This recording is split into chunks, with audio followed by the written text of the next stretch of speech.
Hey everybody, it's Bust with Battles with Bust number 115, and today we're going to be jumping into the Last Chance Gauntlet. And so, it's not our last chance, we have already qualified for Seasonals. We won our prime glory in the Last Chance Gauntlet 2 videos ago, but this is our last chance to practice best of 3 before Seasonals gets here. And so I'm taking every opportunity that I can to jump in with these last chance gauntlets. And so we will be bringing the same lineup that we did before. We'll go ahead and pull up the spreadsheet everyone wants to see, and we'll be playing Draven, Sion, Burn, Illaoi, Jarvan, or Illaoi Rally as I like to call it, and Poppy Bard. And so the idea with this lineup is I expect to see tons of Aphelios Zoe, or Aphelios Zoe Vi, however you want to call it. And so I want to have matchups that are good there, but the intent is to just ban it. So what I suspect that we're going to see a lot of, what I expect to see the common lineup to see, the Mastering Runeterra guys put together their suggested lineup of the week of being Aphelios, Zoe, Vi, Twisted Fate, Nami, and then Scouts. And that's where we're kind of like bringing our basis to the format or so. So the idea with a lineup like that is that we are able to follow this strategy where we come out here and just ban Aphelios, and then we have good matchups against both Scouts and Twisted Fate Nami, which are down here at the bottom of your screen. And so ideally, as people don't have the time to put in the work to figure out their lineup, so you just say, hey guys, what's the best thing to do? We're pretty well prepared to face up against that. But on the kind of like second side of the equation with that kind of thing, I still expect Aphelios Zoe to be a pretty popular deck, and I'm more than happy to just be able to ban it out if we can. Now, if you scroll down just a little bit to this ban Ari or control if no Aphelios section, the idea with this is we have decent enough matchups against Aphelios Zoe. I don't want to play against it. If we have to, that's fine. But we do have some pretty terrible matchups. The thing I always recommend you avoid are setting up lineups to where your one deck gets beat by two different decks. And so if, say, we're playing against Heimerdinger Jace and they ban out our Draven Sion, then we have to play these two bad matchups with Illaoi Rally and Poppy Bard against Heimerdinger Jace. That is the worst thing that you can have happen. And so what we have kind of in this section are decks that we have to kind of watch out for, because they have the potential to 2-for-1 one of our decks. Like, we're ideally got to be doing that to some of these popular decks like Scouts and Twisted Fate Nami and Azir Irelia tokens, but this is the section of things we're looking to avoid. So if these really control-heavy decks turn up, the Noxus-based control decks or the Shadow Isles-based control decks, we'll just go ahead and ban those out, and then still do battle with Aphelios Zoe if we have to. And so that is the kind of main and core idea with the lineup. We want to ban Aphelios. If that's not a thing, then we'll try and ban one of these other decks. And then we are looking to play against the likes of Annie Burn decks, Poppy Bard, Echo Zillion, Fizz Riven, which I think is about to start being on the rise, Scouts, and Twisted Fate Nami. Those are all our positive matchups. Up here at the top right, these are the decks that don't quite fall into any of those things. These are fairly common matchups to where I do want to know how the stats kind of look, but I don't suspect we're going to be able to ban any of these. And so Action Renekton is the big one that's on the rise. I suspect we may end up having to play against it a fair amount and are going to be looking to ban Action Renekton. I probably need to move this over to the ban control if no Aphelios, but I feel a little bit better playing our lineup into Action Renekton than I do against some of the control decks. And so that one is still kind of up in the air for us. And we might need to include Action Udyr into the list. That's a list that's starting to crop up a lot in the Apex server, but hasn't made its way to the other ones, and there's not a ton of stats running around on it. And so, with the decks ourselves, we are playing the exact same list of Draven, Sion, Burn. We play the full collection of Mystic Shots, Get Exciteds, and Nox and Fervors. I really like having access to the Nox and Fervors as it lets us get away from lifesteals. And so if we need to lifesteal away from Aphelios, or if people bring more lifesteal approaches to the aggro-centric matchup, since we're in best of 3, I like being able to break out of lifesteal. And so we play the full copies of there. We break away from some of the more control-y options, and we only play the 2 copies of Lost Soul, looking to be very burn-heavy coming out of this one. Deck number 2, we're playing Illaoi Rally, or Illaoi Jarvan Twisted Fate, whatever you want to call it. Fairly straightforward here. We are playing the entire collection of Tentacle cards outside of Nagakaboros itself. We're playing 3 Answered Prayers, but only 2 Eye of Nagakaboros, because I don't expect our games to go too late. And then we're playing the big Demacia utility package with the 2 single combats, 2 sharp sights, 2 cataclysm, 2 shielded Durandi, 2 golden Aegis, and 2 concerted strike.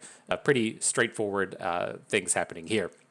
Last but not least, the big difference between our previous Poppy Bard deck is I have really streamlined the list. We took out a lot of the 1 and 2 ofs and compressed everything down to be much, much cheaper. So we're not playing Swiftwing Double Birds, whatever it's called. We're not playing Gen VVs. We've tightened up the spell package, but the big thing is we've also added in the Stony Suppressor. I feel like as we're starting to see the format evolve a little bit, pushing into the week of seasonals, we're starting to see more Riven Fizzes. We're starting to see more action-based decks. Action the unit, not action, not action the verb. I feel like Stony Suppressor is going to have a place in this format, and so this gives us a little bit more power against some of these more spell-heavy decks. It also works quite nicely against the likes of the Aphelios decks. And so if we find ourselves in a spot where we say have to ban Twisted Fate Annie and then play against Aphelios, the Stony Suppressor does give us a little bit of an edge in that space. And so that's our lineup. That's what we're going to be doing battle with today. The pay-to-win price has been paid. Everything is fully premium except some of our champions, and so don't have to worry about that. Okay, the lineup is set. The decks are here. Let's get ourselves into battle. And so, as we're getting into these, I will go ahead and make note right up here at the front. Let me talk about these decks real quick. This is going to be a pretty easy ban on Jace Lux. Ideally, we'll just 2-0 the tokens deck, but I don't know what's coming out of this Viego Callista deck. I feel like this is probably some kind of aggro Mist Wraith style thing, maybe even with using the thing that grows a single named unit, so you can grow your Mist Wraiths with it. But Jace Lux is the big problem coming out of these. Whether or not it's the more mid-rangey version or the new Boom Baboon version, lots of problems come out of Jace Lux. We'll just go ahead and give it the ban. Now here, I feel more confident taking our Draven deck against either of these, and so I'm going to lead off with Illaoi. And if we have to play Illaoi twice, I feel like this is the one I'd rather do it with. I see like the Freylord cards pop up, and I'm like, ooh, I don't want to play against a Frostbite. And so if we get to do battle with Illaoi first, then we'll have the chance to kind of dodge that. But no, as we're getting started, I do have to say in terms of life stuff, the wife is having a handful of problems with her car today. She currently has my car, and I worry that I may have to stop the video in the middle and go do life things. Sorry if that's what it comes down to, but it is what it is, you know. I'm not going to leave her stranded out there or needing to do something with the car. And so if that's what happens, sorry, you know, cut the content a little bit short, but ideally that won't be a problem. But okay, anywho, back to the tokens deck here. We have this start. When it comes to Tentacle Smash, I think you need to always ask yourself, okay, how am I going to cast this on turn 4? That means either not playing on something on turn 1 or not playing something on turn 2. And I do like this start with the Answered Prayer into Tentacle Smash, because now we can Tentacle Smash in Azir. So he's played no 1-drop into Emperor's Diaz. He really needs to be attacking with whatever unit he plays here. If he plays Azir, we just basically win the game. You can have like shaped stones. These decks do play some kind of combat trick package, but this is just a huge shutdown even if he has it. Okay, the recall doesn't counter our Tentacle Smash. We still get all of the stats onto our Tentacle. Looks pretty good. He is just super far behind now.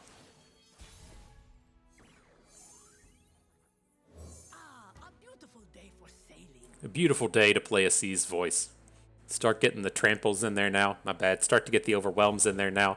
Emperor's Diaz. Oof.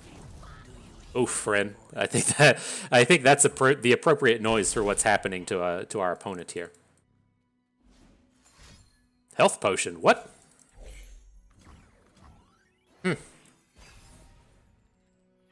Interesting. Coming at us with the big time aggros, dropping the health potions.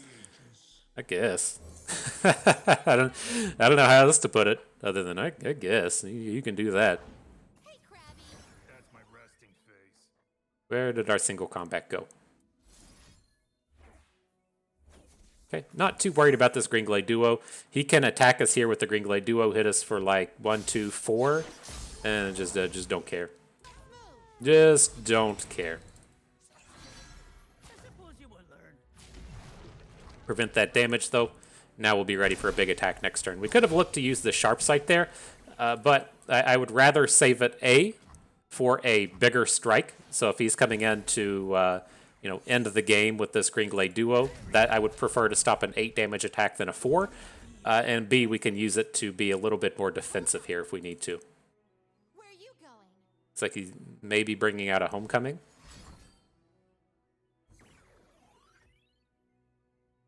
Okay. We did just pick up the Golden Aegis, which is kind of interesting. We can't make a Cataclysm play this turn, but we can say play C's Voice. We can add the Tentacle back to the board. Actually kind of important so that it's attacking on this turn. And now we can just crush with the Golden Aegis.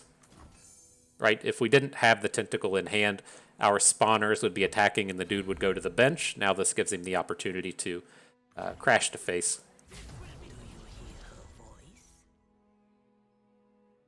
Your blocks suck. You got booty blocks over here, dude. Dim blocks are booty. Sure. So he'll get another attack. We still have the Sharp Sight to block the Green Glade Duo. We have the Cataclysm to take his attacker off of the board. I think we're looking pretty good here. I dance not to forget, but to remember.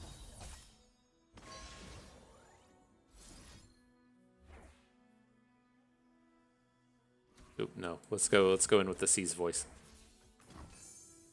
If it dies, it's fine. Right? I would prefer to save this Sharp Sight to come in and stop the Green Glade Duo with. It looks like he's going to try and play the Green Glade Duo, do a Flawless Duet. Really? Fucking lifesteal cards? Alright, we could still Sharp Sight out of this. Do we even want to, though? He only has 1 mana at this point. Let's do a Shield of Durandi.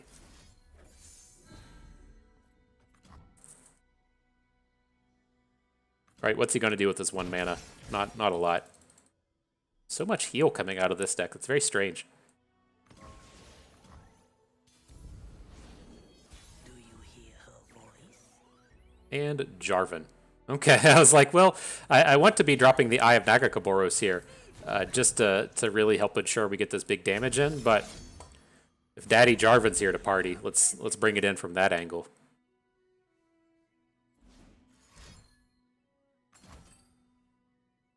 Okay, GG. Those mathematics weren't quite enough. I applaud the effort, though. Raise our banners. Demacia prevails. Okay, good job, deck. And so again, like, both of our matchups should be pretty good against tokens. I worried a little bit about sending Illaoi into this Freylord deck if we have to. But this is what we're hoping to do, right? If we can get 2 good matchups against tokens, if we get 2 matchups against Twisted Fate Nami, if we get 2 good matchups against scouts, hopefully we're, a little bit ahead of the meta and doing good.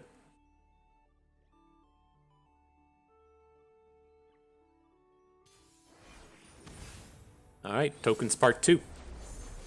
Well, let's see. Always interesting in keeping like the Poro cannons in this match. I don't really like Lost Soul though. It's just like a little bit too slow. So let's just keep the cannon. Look for some other stuff to do. A little bit awkward, but not the end of the world. Just like we practiced. I think I am a little bit more interested in hanging on to this Nox and Fervor. Given that we just played this dude that played both Health Potion and like the Lifesteal thing, I think I would like to protect ourselves from Lifesteal a little bit if we can. Fairly awkward start for us, though. Everything's better with company. Says you. Hold up.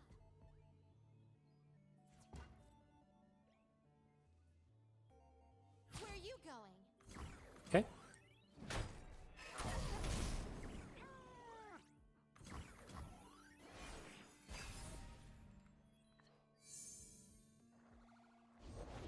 Shurima never fell. It only awaited my return. Hi, Draven. Let's get on board.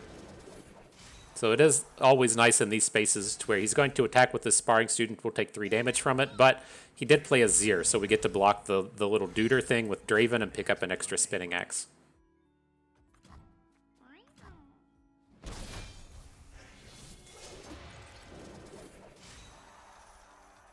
Glory Pretty cool. All right, now let's start clapping in that damage. It's a little bit awkward. Jesus, Nox and Fervors. It's a little bit awkward in terms of we can't quite take down this Azir, but I wonder if he'll still just bring it into our Draven. I'm fine to just trade him away here. We have another one in our hand and we need something to do, but he's always like a pretty scary block.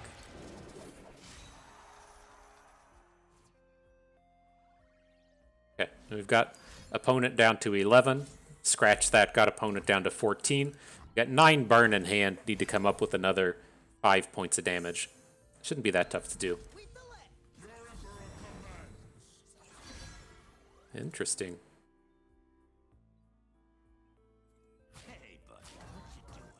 Okay. Happy enough to just play our other Draven. If he starts getting cute in here, we can also get cute and make some plays. I think this is just going to be a good Nox and Fervor. Let's counterspell this thing. And then we can replay our Draven.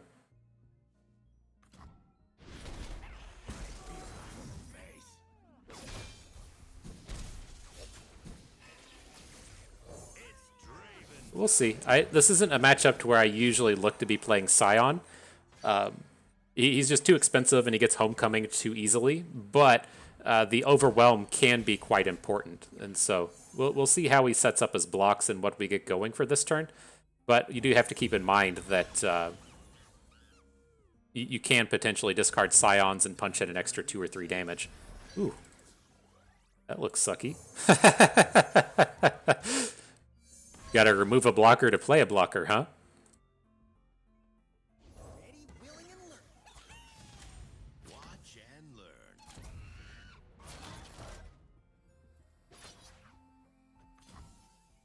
All right, let's see where that gets us. You call that sneaky? Sedition. So we're coming in for 8 at the moment. I'm fine to just let this go. He'll be ready with double Nox and Fervors. He's going to get to play some cards, but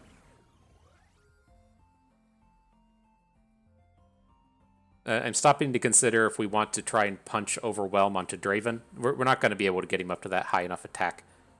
But do we ever want to consider taking down the sparring student? That's probably not that big of a deal. Okay.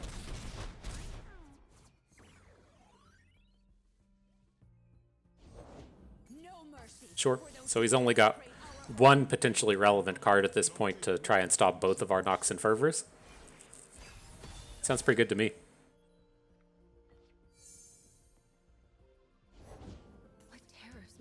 Okay, GG. Haven't got to see this Azir level up in years, have we? Can he go to level 3?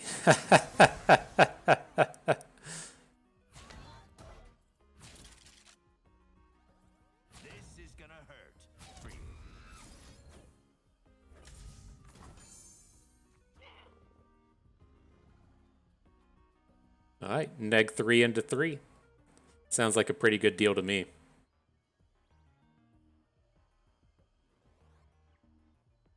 It's that pool party Draven coming at you. He says, oh shit, he's premium and skinned? Whoa. Whoa. Slow your roll, Bust. You're coming at us too hard. Alright. GG. Mark it a W for Team Bust.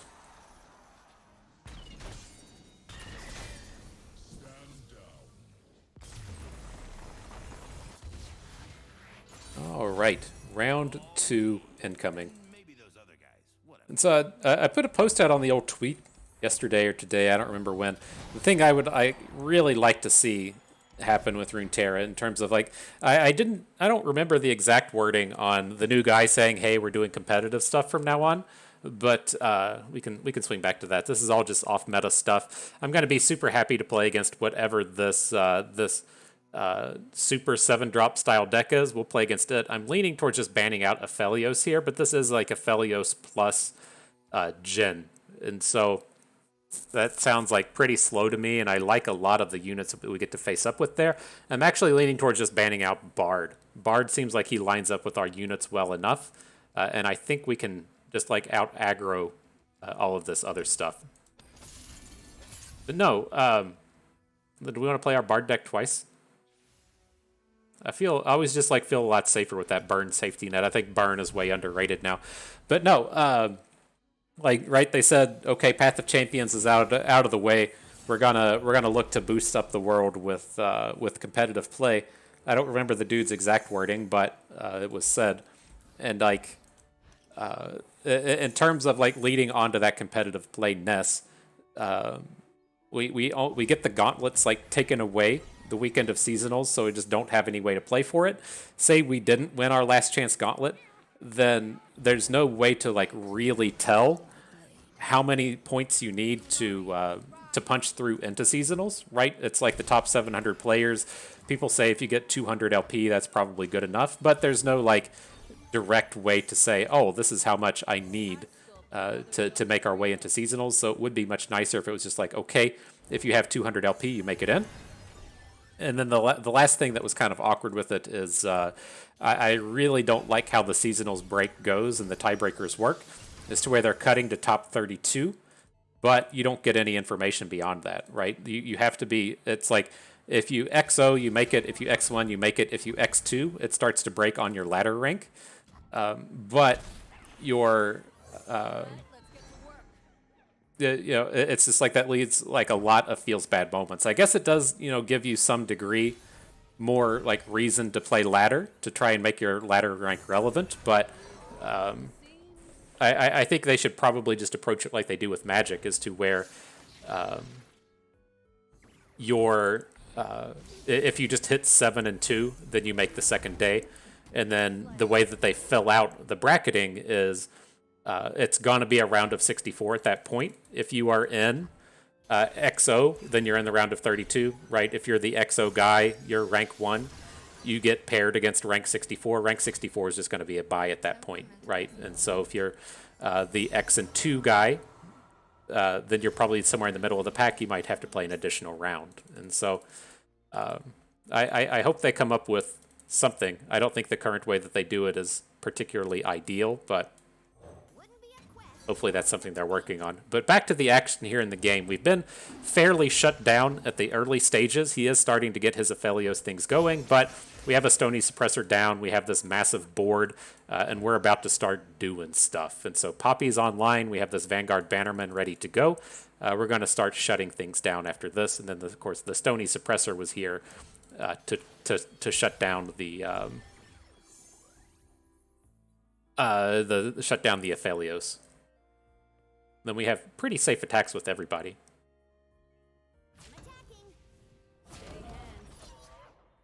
Can double up on the sharp sights if we need to. I want to get the Bannerman on board, but I don't want to open with the Bannerman. He's going to run into issues with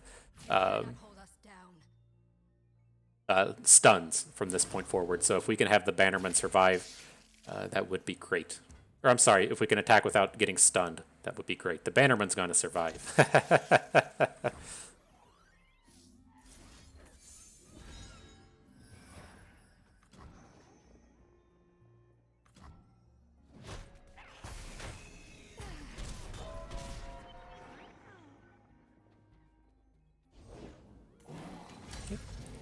Doom beasts us down just a little bit, sure.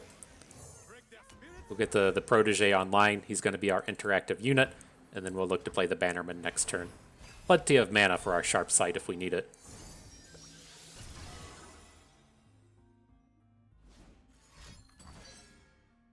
Stun onto Poppy. What's the flip side of this do? 5 damage? Okay, we can play around that.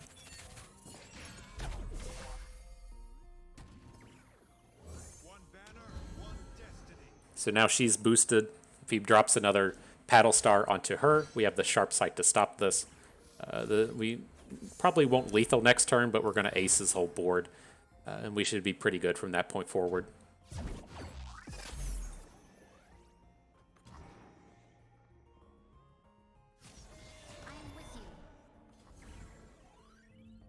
Oh, Poppy's stunned? I thought we were going to get a block in here.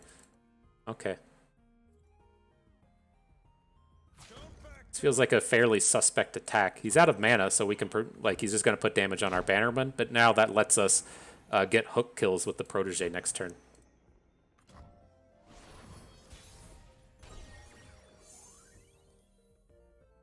Okay, so Poppy's going to die on this attack, but I think that's okay.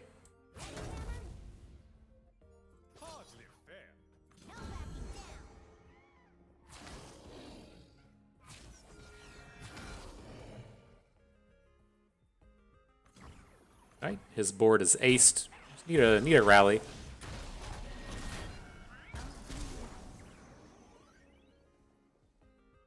Got this mountain of stats up here. Just need the way to close out the game.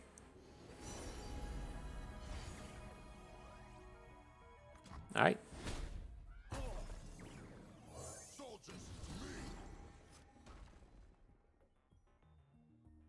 I'm still not entirely certain if, like, I want Galio, right? This would be a great place to have a single copy of Galio, but I kind of have in my head that it's just got to be, like, a little bit too slow, given what we're trying to do out here. But maybe, I don't know, maybe with a little more time I'll change my mind and want to have that single copy. But Stony Suppressor putting in the work today. He's paid like 1 million mana for all of these spells and all of these moon weapons. Exactly what we like to see out of a unit like the Suppressor.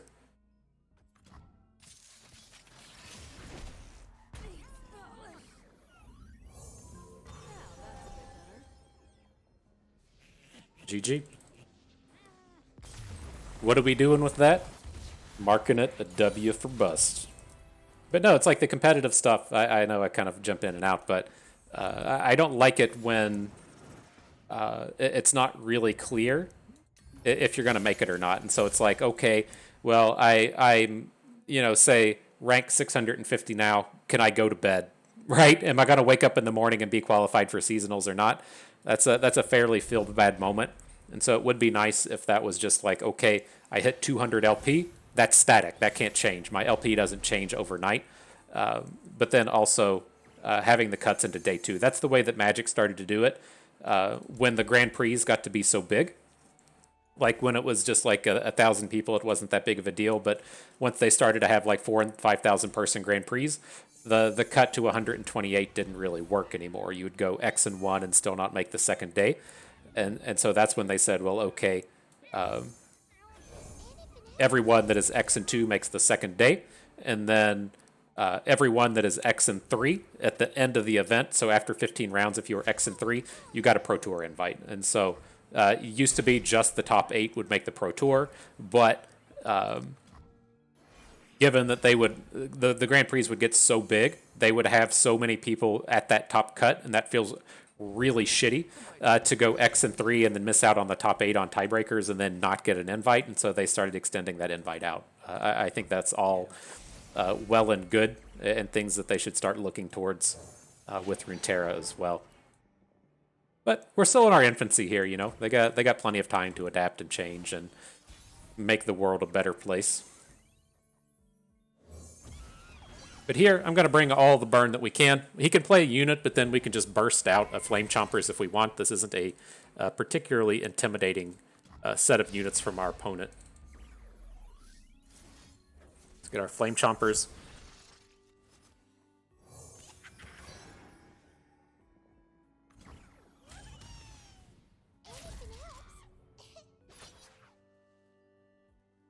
This way we want to do it. I mean, we're going to lose a unit either way. It's a matter of if we want to let him take a value block onto our Zonite Urchin, which I'm not, like, amped about.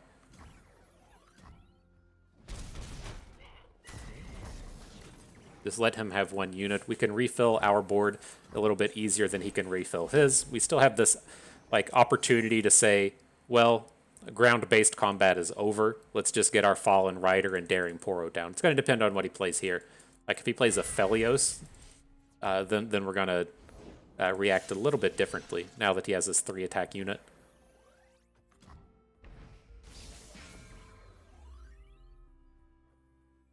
Maybe it's still okay, though. What if we say play the Daring Poro? He can't attack with the Sentry. Oh. Oh. Really? What is this, like a Pale Cascade? Okay. I'd rather get the Pale Cascade out of the way now before we start and try to punch in all of our fearsomes. Oh, nice. Nice. So we still can, like, Pale Cascade the Sunhawk and block the Risen Rider, but without some kind of effect or ability. We're just chunking in a shitload of damage now.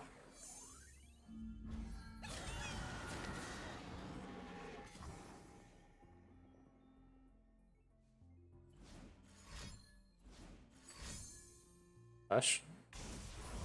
Hushing you to prevent 1 point of damage? Sure. Okay.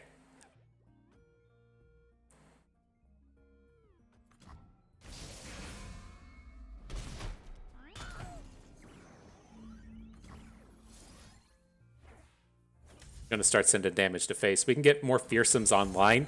If he wants to play a Felios next turn, he doesn't have the mana to really do anything. And so I want to spend this mana next turn on our Twin Blade Revenant.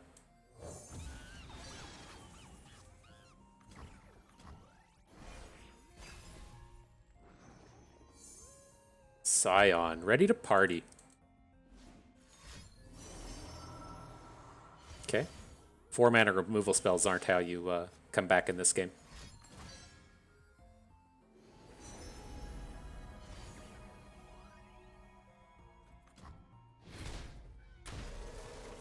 All right, feeling pretty good now. The blood is flowing. Look at this. Look at this. Got a lethal just on board.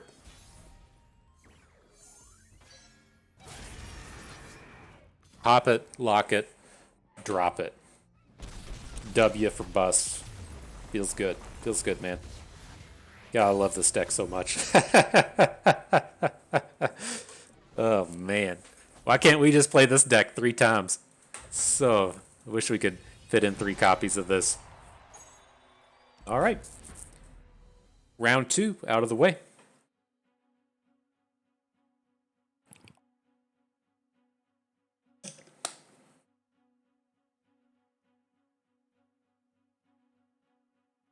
Whew. All right, so what do we got here? An interesting lineup. I think this is a space to where we're probably going to have to start banning. Oh, it's Action Gnar and not Action Renekton. That has to just be the same deck, though, right? They're going to be playing the Papercraft Dragon, and so it's like as we look at these matchups, there's going to be this. That was a Felios Victor or a Felios Zoe, right? Oh, it's the Victor version. Yeah. It's like the Victor one brings a pretty poor matchup for us with Draven Sion. I think like I'm okay battling against Talia Lysandra, and then we'll just deal with this Action Renekton. This is a pretty rough lineup for us. He has a lot of decks that actually pick on our Draven Sion, but a lot of that picking on our Draven Sion doesn't count on it being a more burn-heavy version of the list, and so hopefully we can pull out an edge that way. But it's the deck I'm going to be trying to battle with twice. The Action Renekton's not going to have any of the Frostbites, and then Talia Lysandra does play Three Sisters, and then sometimes they do play... sometimes they do play Flash Freeze. It's not too common anymore, but...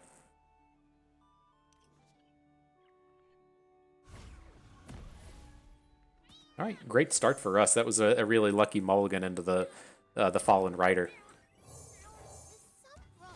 It's like I would love to see the statistic on the number or the win percentage of this deck when it gets to attack and connect with the turn 2 Fallen Rider. It's just so much damage that comes through.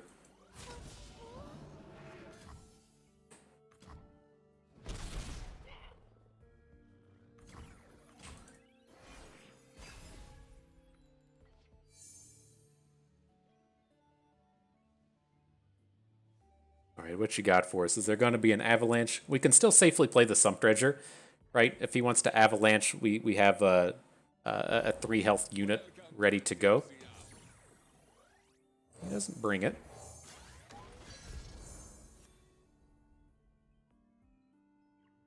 So now do we want to open? It's like we hit, he gets to block our 4-2 with the Kindly Tavern Keeper. Can't get that point of damage in with Sion here. It's just like the thing that worries me is if we play the Twin Blade Revenant and then he does Avalanche after that, we're in kind of a bad spot. The other thing this guy could be looking to do is if we open, he blocks the Sump Dredger with his 3/3 and then plays Blighted Ravine. That leaves us in a less than ideal spot. I'm kind of leaning towards I want to get something on board. Maybe we should just go for these Boom Baboons. Right, we get the chance to see how he spends his mana at this point. Yeah, seems like we're still just missing out on a bit of damage.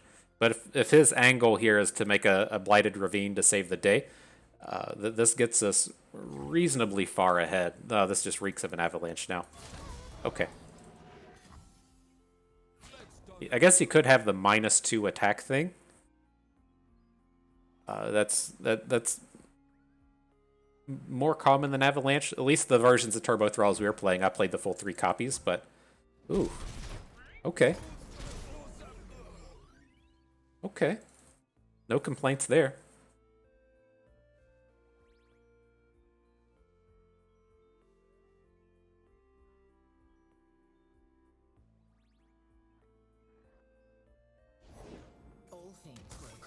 Lysandra, odd sequencing. Okay.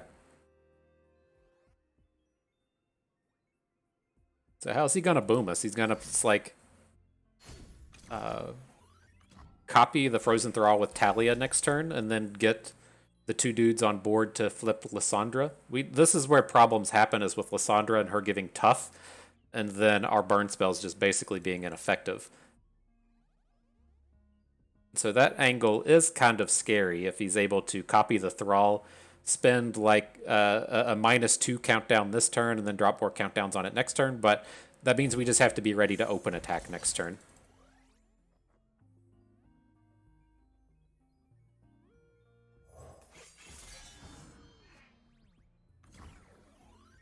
And do we want to take Lysandra off of the board? Right? We can try and hit Lysandra with Get Excited, and then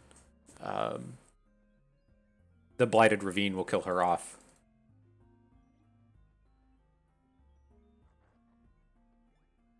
I think I'm on board with this. So it's like I really don't like spending spells on units, but this just feels like one of our safer places to do it.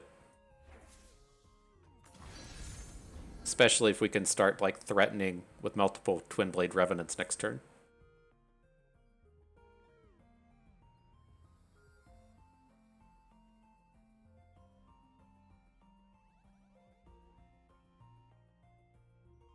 This feels like we're in a space to where he probably can't pop the Frozen Thrall. 2 Frozen Thralls shouldn't be enough to kill us, and then we get to deal actual damage this turn.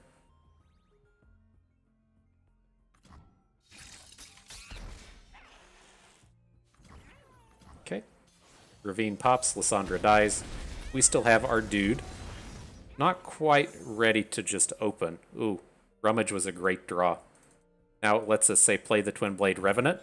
Opponent plays like a Talia or something, right? They play a unit here, and now we can burst down a unit to get that thing out of combat.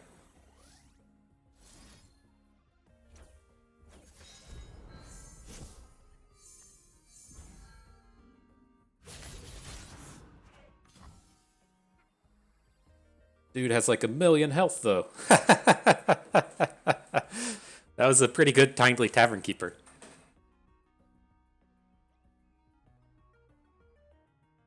What's he gained? He's gained 5 this game. Ages pass, yet I remain. Okay, Daddy Sion, you might be coming down to battle for us. Like, 1 Thrall isn't scary. It's the multiple Thralls where things start to get out of hand. Do we bring the Sion? Like, my thing here is we can actually maybe do a couple points of damage with the Poro Cannon. Right? If we go heavy into the Sion, and then he has a 3 Sisters, we don't get to actually deal any damage this next turn. And so I'm looking more towards putting down like these two Poros, and if we can get him to 3 with the 2 Poros, we can kill with Mystic Shots. Scary thing here, though, is if he has an Avalanche. Kills off our Daring Poros. The importance of the Daring Poro cannot be understated.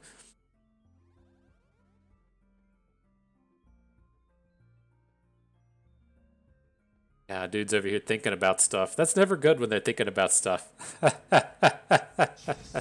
Oh, he's just attacking. Oh, shit. I guess that's on the menu. That's very fucking dangerous to attack with the Draculorn Inquisitor. we have the tools to kill this thing. Alright, seems like he's done. No avalanches incoming. Now let's hit our battle step.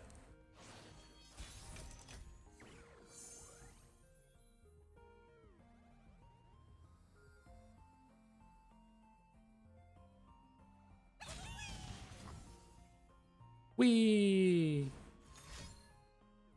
Okay.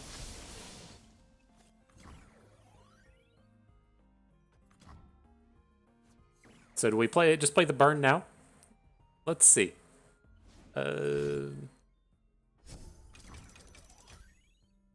He shouldn't have any burst speed ways to get out of this. He'd have to be playing Catalyst of the Aeons. Got a laser beam if you're dropping triple Mystic Shot. Oh, he can have... Oh, we should not have done it this way. He can have that that stupid card, that Rite of Negation. Shit. We should have done these one at a time. That was my bad. We're probably dead now. We should have gotten him down to 1, and then we would have had the opportunity to draw a burn spell here. That was sloppy. I got really excited about dropping all the Mystic Shots. Now it's no good.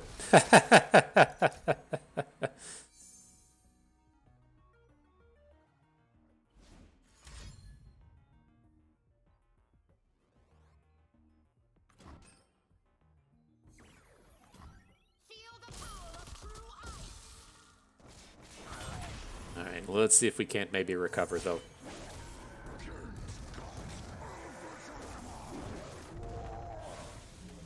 Sion says, I'm here to block.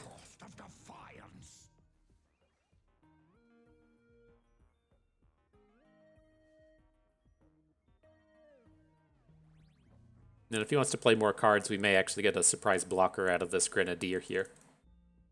I'm not feeling like really good about this. It feels like they just have 3 sisters a ton of the time. But there's no excuse for us not dropping those Mystic Shots one at a time, and then having him at 1 would be much more threatening.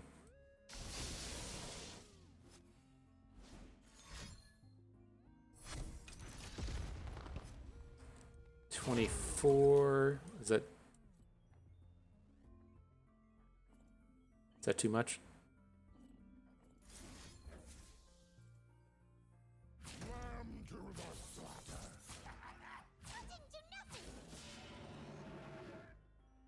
Okay, that's only Night 14 coming at us.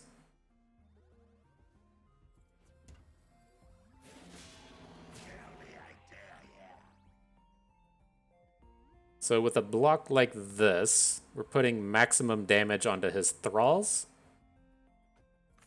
We'll be coming in for 9 damage with Sion. Wouldn't this have been nice if he was just at 1? Would that have been nice? Would that have been okay here? I think that would have been okay. We should have been marking this one a W for bust. It's really important to win these bad matchups, and just punted that one right out the door. Alright. Maybe something cool will turn its way. Alright, get excited. Did we do it? Did we do it? Did we do it? Alright, we deserved it. I actually played it like that on purpose. That was all intentional. You all can't see the 4D chess happening in my brain whenever we get things going like that. So, sorry you didn't pick up on it.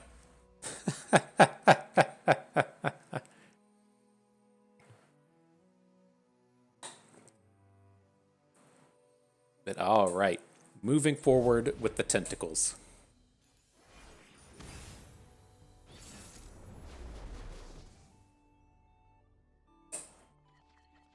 Oh, that's expensive. Get all that shit out of here. Give me some cheap plays. Not the greatest of starts. We'll be doing a turn 3 tentacle smash, but we really need a answered prayer. We need a 1-drop thing. What do you call it? Watchful Idol. Just something to put on the board. There we go. Planned it that way.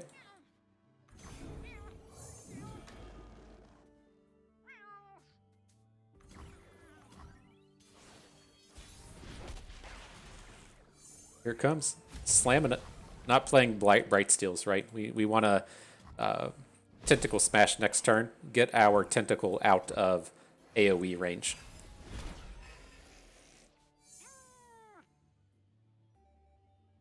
So if he plays a Lysandra, cool, we'll smash her. If he doesn't, then we'll just still pick up the spawn. You don't have to target stuff with Tentacle Smash. Say we wanted to play it and he played a 6/6 for 3 mana, like that's a card. You can actually just play the Tentacle Smash, then come over here to the pass turn button, and you'll still get to play it.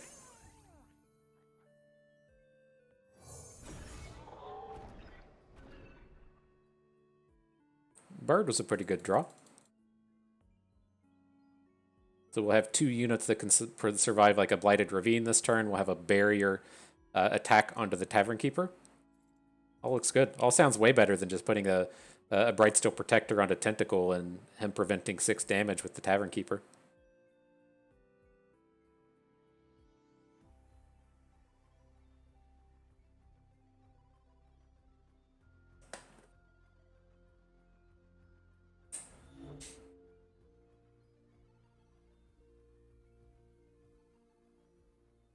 Says, oh, bust. Bust, you bring in that heat. Bring in them booms. I do not appreciate it.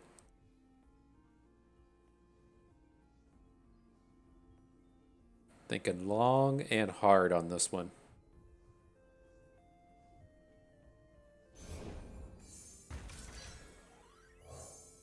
It's like, do we even want to bother with the unit at this point? It is kind of nice to keep the Broadwing around. And then we're just losing a Brightsteel. I think it's okay. We don't have like a ton of shit to do with our mana anyways. And so I kind of like the idea of punching in 6 damage with the Tentacle here. Okay. Sure, just playing it.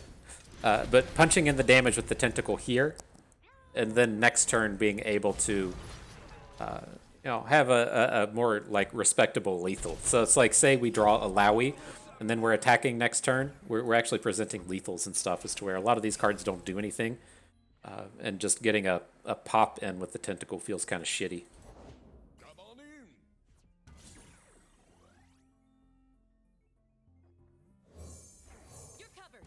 We have the potential lethal this way now, right? We're going to put the barrier onto Tentacle. We're going to single combat the Tavern Keeper. And then we're going to open with Jarvan next turn. You can just attack, right? He doesn't have to have units for Jarvan to summon. If your opponent has no units when you make this attack with Jarvan, he just comes down attacking. And so we're not like guaranteed a lethal off of this. He can have stuff like 3 Sisters, but he is just so far behind at this point, especially if he has to spend 4 mana on a 3 Sisters to prevent 6 damage. Are we damage short? We were damage short. He could have just taken that. Wow. Okay. But the same thing still applies, right? I was not expecting to get a lethal here. I was expecting to get him to spend a whole bunch of mana, and we were successful with that. He didn't get to add to his board. He just spent 6 mana to prevent damage, and he doesn't have any frozen thralls or anything happening here. This is just not ideal for opponent. Thing I'm scared about now is Buried in the Ice. Yep, here it comes. It's very suspect when they pass with all of that mana up, but we still have Illaoi to try and get some stuff done.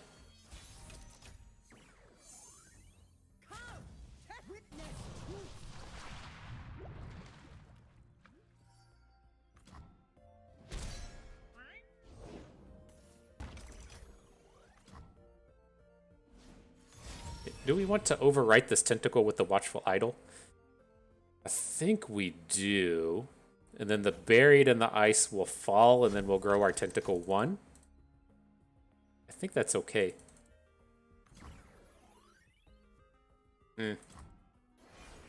Maybe we need to be a little bit more worried than that.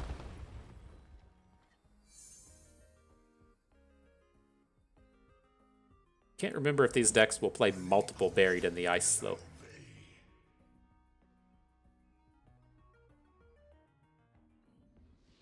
GG. Same kind of spot as that previous game. I was just gonna, well, can't decide if we should have just made a giant tentacle there or not. Right, if they're gonna have a Three Sisters, they get a decent shutdown on the tentacle where they can just entomb it, and then we have to get a lot done the next turn. Interesting. And then this here is the actual Nightmare lineup, right? This is what we do not want to run into. We have to just ban out the Heimerdinger Jace. That is the worst matchup for all of our decks. We can, of course, beat Aphelios Zoe Vi, but this is exactly what I'm talking about, being like, well, at least our matchups are kind of okay against it. Then our matchups are kind of okay against the Twisted Fate deck. Where we're going to get stomped here is with Illaoi. And so we do want to ban out the Jace. He's going to leave Illaoi up, and I do want to play her twice. So just ultimately pretty scary trying to win games with Illaoi against Noxus. And so if he brings Jarvan, or if he brings the other deck first, then great. We would rather play with Jarvan against Aphelios, and then if he doesn't, we just have to kind of be ready to try and beat Aphelios twice.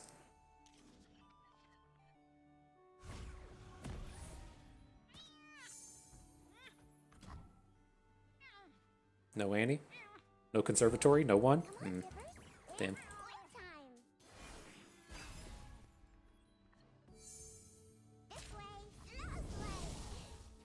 It's just like, it's so innocuous isn't the right word. It's just like the Annie, it doesn't seem like she's doing a lot. She just did 2 damage there that we don't really care about, but it's like her abilities just like start to pop off so much, so fast, so quick. It just builds up the rest of the deck kind of very incrementally.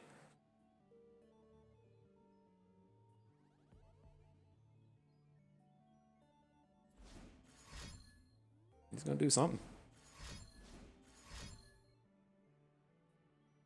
So you're really gonna like take a 2-for-1 onto our Broadwing?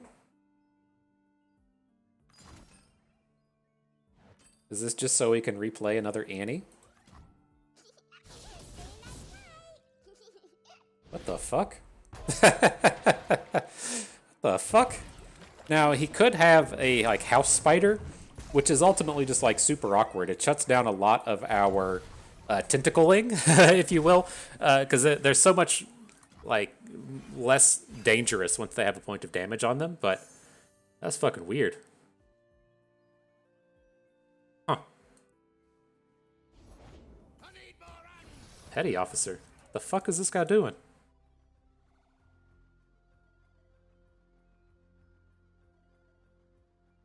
So weird. We have to start like taking this stuff off of the board.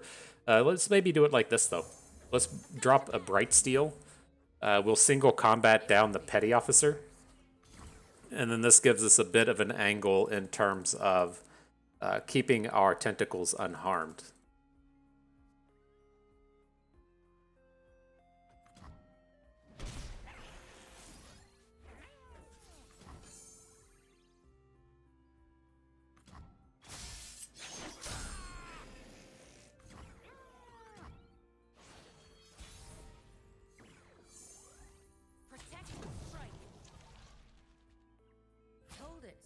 Okay.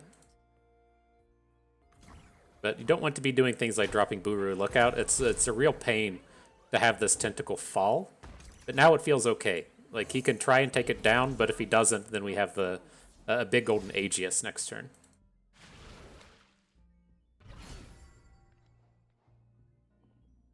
Still do not feel particularly good where we're at right now. We need an Illaoi or some type of Overwhelm to try and get through this.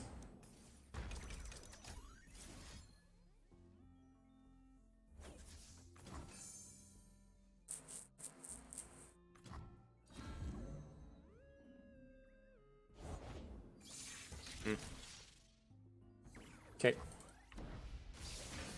Mother Serpent guides. Pretty unfortunate. Like, gotta find an overwhelm now. It's like yesterday is when we needed it. Ah, Jesus. Okay.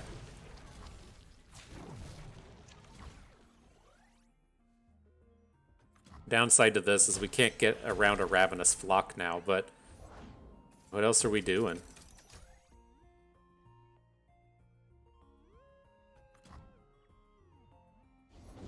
Packed 'em good.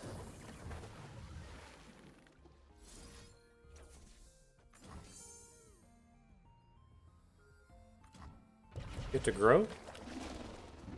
That is nice.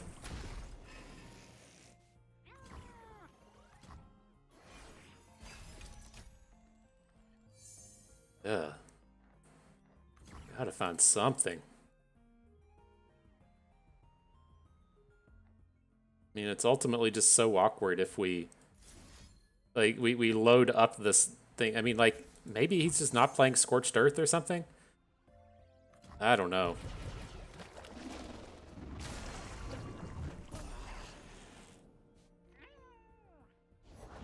Be nothing left when I'm done. It's like he's just not interacting with our tentacle. I don't know. I guess we're just in that timeline where he just doesn't fucking have it. So weird.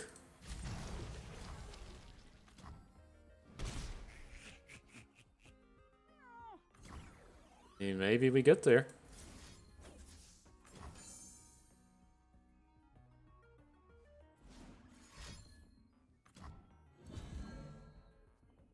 What does he bring forth but then doesn't play? Another stun? Okay. That's weird.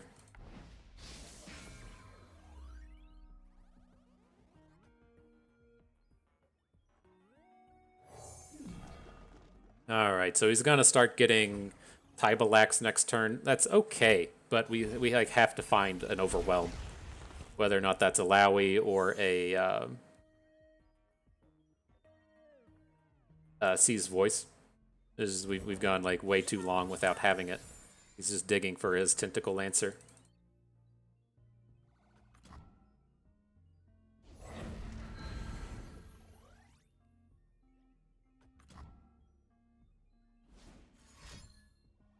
Found it apparently. Fuck.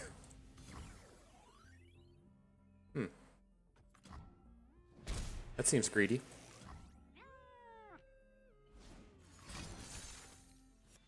Make it rain. Okay.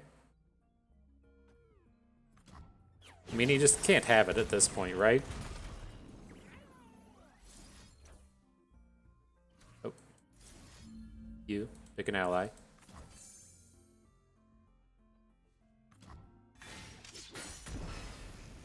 Spend some of that mana. Alright.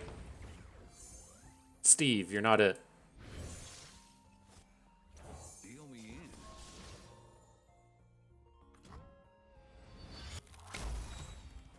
in. Your red card would have fallen one card short. God damn it.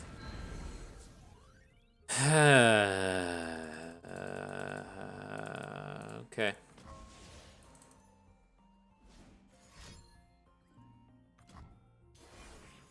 It's like now we just have to block Tybalac and rebuild up our tentacles. What a game.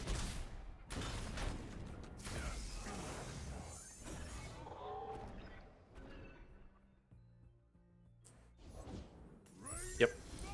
And so, I mean, that's tough. Like, opponent didn't have a good draw, but we didn't have the tools. That's like, what's really painful with this deck is, like, having to... It's like, we got lucky, right? I don't want to make it sound as though we weren't the one getting lucky there. Like, opponent did spew off a Disintegrate very, very, very preemptively.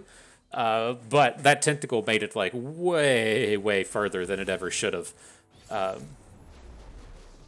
and it's just not having an overwhelm turn up will get you on occasion. But all right, we have to find our early game interactivity here. It's just like their game plan plays so well into what we're doing. We don't have the tools to clear out their units before they can play. What's his name? Before they can play the Winding Light. Do we actually go about this without tentacle smashing? I think it's okay. We have the single combat if we want to take down Zoe later. I think I want to get a 3/3 tentacle. So we'll have the tentacle come down, we'll play the answered prayer. And then if they have a boom baboon, that kind of sucks. But if they don't have a boom baboon, then we're kind of getting on track with doing stuff. Yep.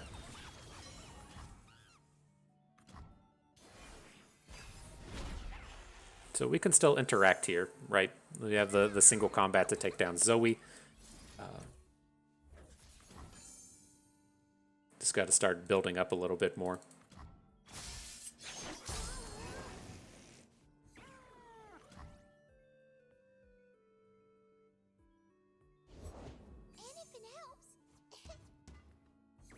Trying to see if he hasn't played his star chart yet. It's like they also have access to star charts generating equinoxes, which is delightful.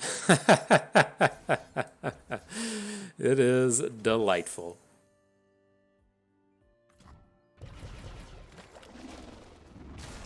But here, let's grow our stats, get his units off the board. Now we can attack with the tentacle. He can block with the baboon, but he can't kill it with a get excited at this point. And so it is nice to wear his board down quite a bit. Very surprised he didn't pop off a star chart before all this stuff happened. Maybe he just has Aphelios and he's just not worried about the tentacle. Gonna start packing in double stuns. The brighter my light, the stronger your shadow.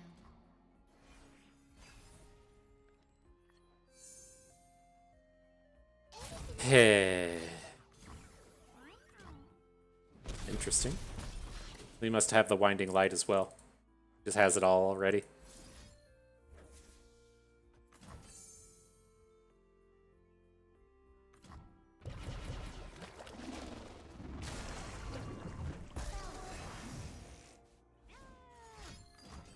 Yep.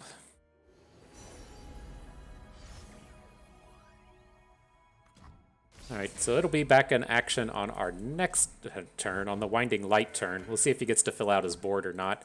It's probably going to. He is like 100% played this as though he has... as though he already has the Winding Light.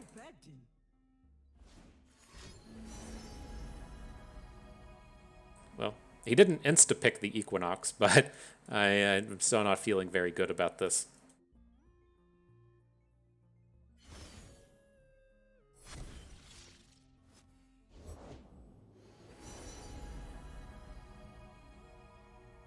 Maybe he'll get to pick up something cool there, like a Hextech Transmogulator.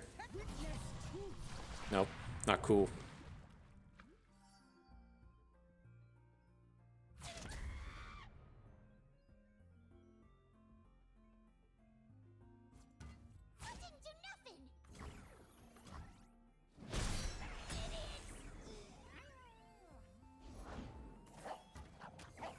Alright, well here it comes. Nothing we can do about it. I guess, like, maybe if we pick up a rally, then he doesn't have a burst way to Winding Light. But I guess he's only got 1 mana. He has to have a 1-drop to play it this turn. We might have actually survived the day in that sense. We also just picked up Cataclysm. Gives us the opportunity to get the Overwhelm kill. Huh. Well, we gotta block some stuff.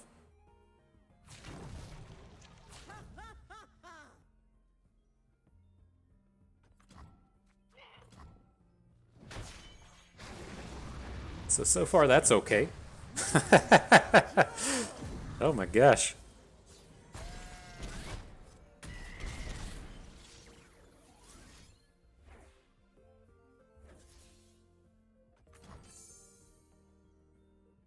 One-time dealer? Did we get ourselves out of this? What's this nonsense gonna be? Oh, of course. That is what it is. Like, that was a pretty frustrating go at it. Like, I fully concede that set of matchups is just abysmally terrible for us. But like, it just it sucks to have like to be so close to have things like turned your way and just have it not happen. So it's tough. I mean, if you want to, it's like if you want to get yourself through seasonals, that's just the matchups you have to win, right? You have to high roll at some point and just win matchups like that. And so we were close. I mean, I think we did about everything we could. Oh Jesus, fuck! It's the same guy again. Okay, well we got to take on the same strategy, right? We're gonna ban out. I mean, maybe we do leave the Heimerdinger Jace in, right? It's just such a bad matchup for the Illaoi deck. Maybe, I don't know. Maybe I'm just too locked in to thinking that we can play against this Twisted Fate deck. But like, if they're gonna ban and make us play Poppy, I mean, playing Poppy into that's okay, but it is much worse into Heimerdinger Jace. I don't know. I just feel like the problem with any Twisted Fate and looking at the stats is that people see it and they see that it's the most common deck and it's a high win rate deck, and then you have a bunch of bads dragging the stats down. And I think the matchups there are actually worse than they appear statistically. And so I'm just going to let that one go. We'll try and do battle with the Heimerdinger Jace. It like at least in theory seems like the Heimerdinger Jace should be a little bit worse against.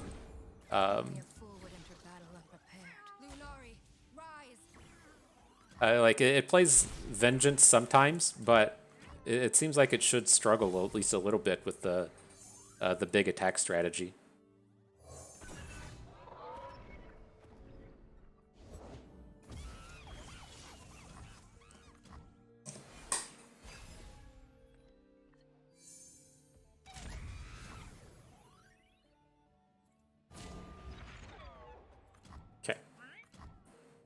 What I'm going to be doing here is I'm going to Answered Prayer for 2.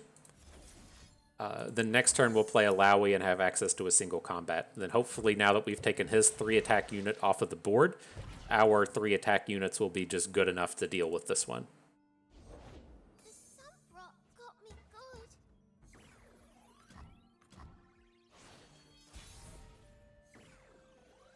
All the Illaois. We move against fear, against doubt. I'm curious, if he passes, do we ever just pass here? I think I'm actually okay with that. Like, I don't want to play too heavily into a Pale Cascade. I think this is okay.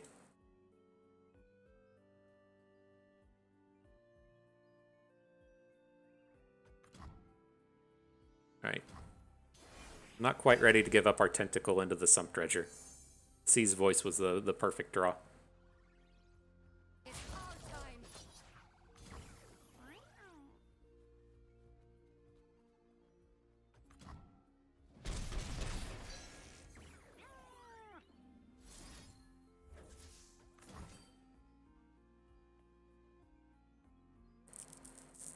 Alright, so we at least get to clear out the board next turn. We don't have any of like the big lethal setups. We don't have a way to re-attack. But we are going to be hitting with all of the overwhelms. We have Jarvan to take down the Sump Dredger, and he's gonna have to block this stuff to try and get out in front of Jarvan, or get out in front of our board. Now, what we're gonna like play here, just be like, fuck it, okay, I guess, is when he now plays Aphelios. And then he gets Aphelios, gets Calibrum. And like I don't see any way around it. You just have to have him not have the card here to try and stop this turn.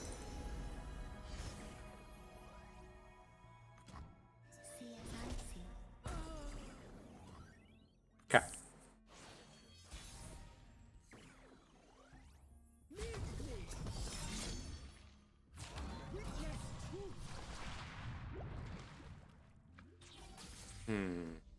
It's nice having Jarvan flip into Cataclysm. It may be enough to kind of push us over the edge. We have to watch out. Oh, he spent his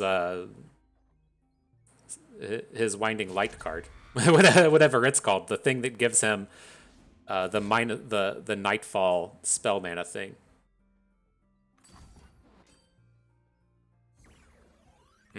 Okay.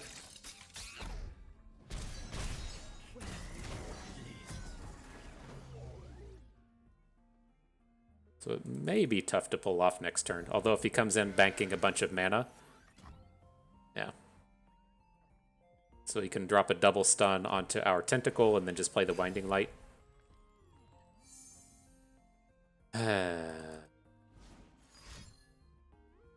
Same difference, yeah. Okay. Ugh, such a frustrating match. The wounded and pray for the fallen. All right, well, let's try our hand against the Heimerdinger Jace. I feel like we're gonna just see a 4-0 smashing of the Illaoi deck. I'm curious if we have to come in and just rethink actually playing this thing. It's tough. I'm not surprised to see lineups that both contain Aphelios and contain contain both Aphelios and whatchamacallit, the Vi deck, but it's going to be tough to deal with. Remember, we're the ones who make progress happen.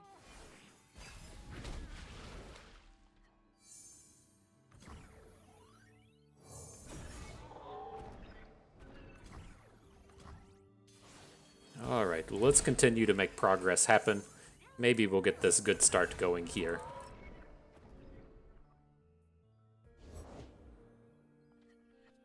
Pretty challenger-heavy draw. It's got the potential for 3 spells coming out of this. I think we have something on that case.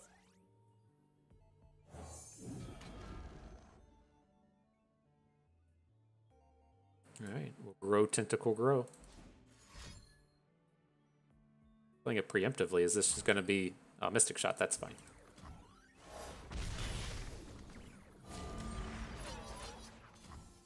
All right, then we got to try to keep the board clear, right? If we're going to try and actually punch in a point of damage with a Tentacle, we need no blockers if we don't have the means to get overwhelms.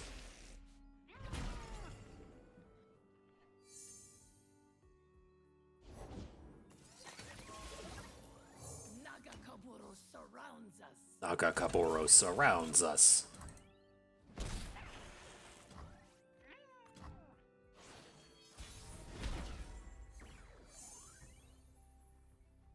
And a single combat. I feel like we need to be opening here. The downside to dropping an Eye of Nagakaboros is if he plays Heimerdinger, we're in such a shitty spot. And so I'm leaning more towards, say, like, pulling off this. I want to go ahead and play the Sharp Sight to take down the Hextech Handler, just to, again, keep the board clear. And then if he plays the Donger, we have the single combat to try and take him down. And then if the turn ends with us doing nothing else but banking 3, that's pretty okay as well.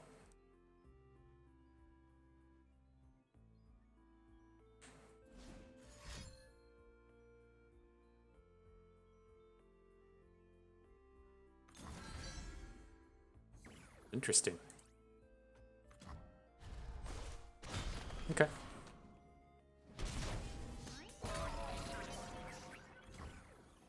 It's pretty expensive.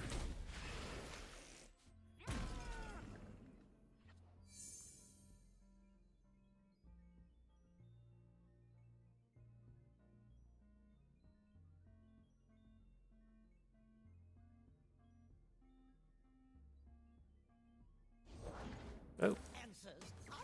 The Donger is upon us.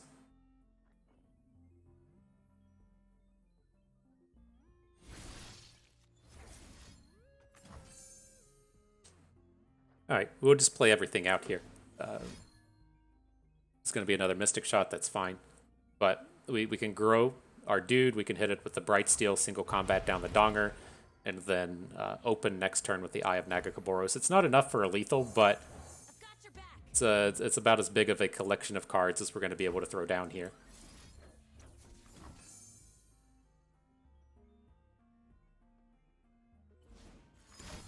Yep. He gets the tough turret.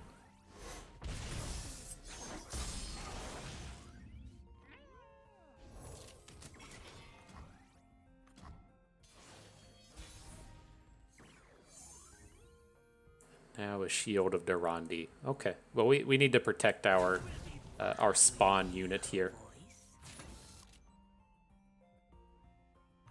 We aren't like we're pretty far away from getting these lethals, and so we have to keep the Overwhelmer around for our next attack.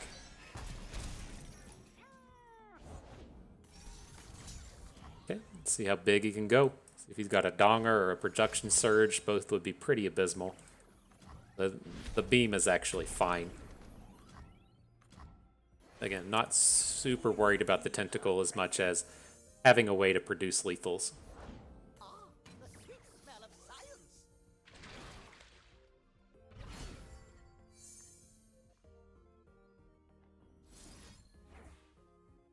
Oh boy, this is what it's going to come down to. If he has a removal for the tentacle, then we're probably fucked. Okay, just a flash of brilliance.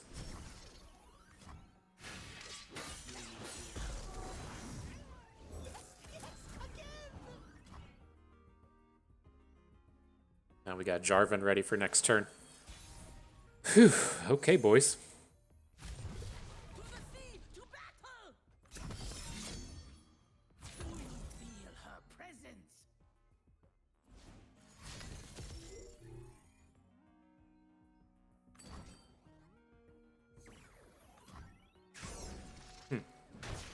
Soldiers of Demacia!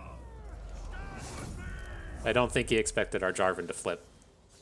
He was expecting to get a kill off of that.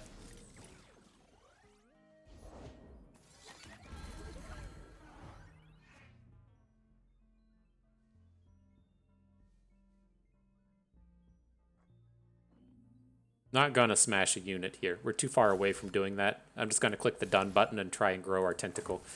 I'd like to get the stats up on him.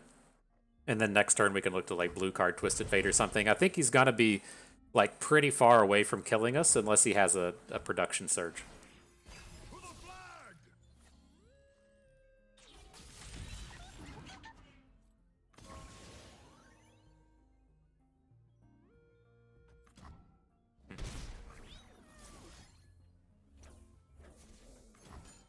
All right, well, let's get started with some of this stuff. We can't actually, well, we could have like sort of maybe attempted a Cataclysm kill by cataclysming the Sea's Voice to get the tentacle going, and then doing a second one to get the, or I'm sorry, to get the Sea's Voice going, and then the second one to get the tentacle going. But that all seems a little out there. Okay. Definitely would have just gotten smoked. I'm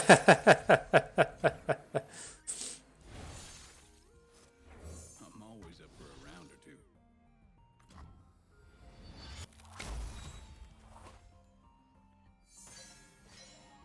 Golden Aegis. We're gonna be saving that one for next turn, especially now that he's killed our tentacle. But Jarvan Party Part 2, Luck is smiling. ready to come at you. Do you feel her presence?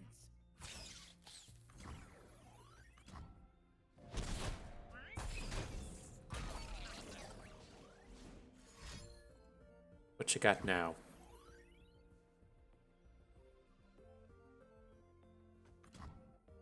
The Golden Aegis just feels like a little bit out of reach. Really coming at it with these quick attacks.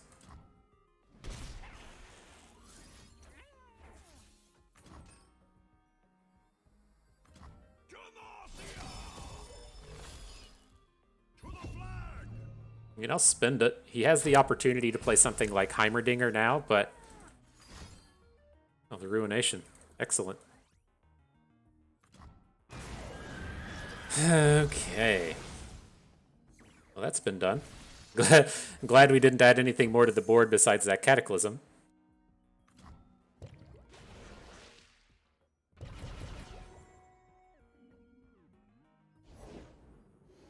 Yep.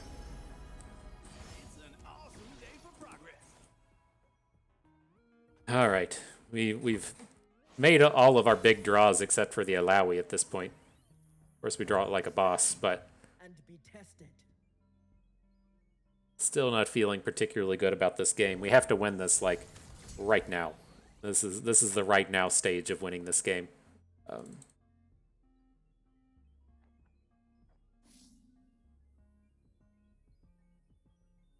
We attack with both. This tentacle is going to become a 5/5.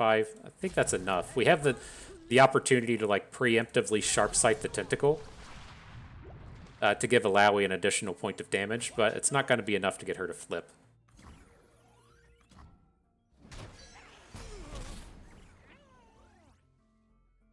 We do it? Did we do it? This is the cutting edge of progress. I fight for a brighter tomorrow. It's got one card in hand.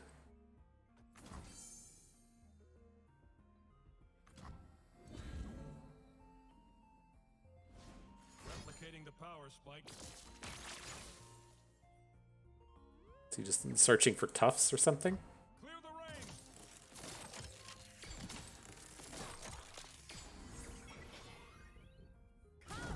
Test your witness truth.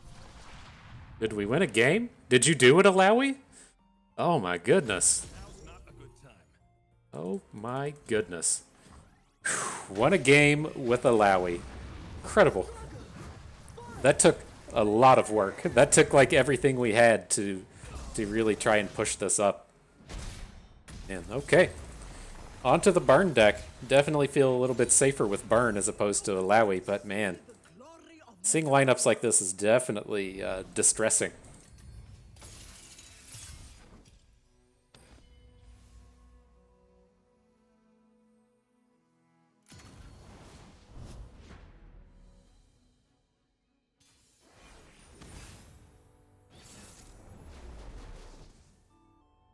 Get some moisturizer up in my situation here. See if that helps improve things. Alright, so with hands like this, I like to keep the Fallen Rider, get rid of everything else, look for our earlier plays. We're wanting to chunk in the damage as fast as we can. Ideally, we would have found a means to level up one of these Fallen Riders. Didn't find it. And so now we have to run one out here naked, which is fairly concerning against a deck like this because they do play Vile Feasts. This is kind of one of these situations to where if he has the Vile Feast, we kind of just lose the game.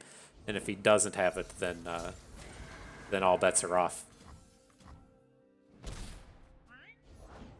on, people. Let's make tomorrow today. Okay. Dude's got all the mana this game. Coming through. Interesting.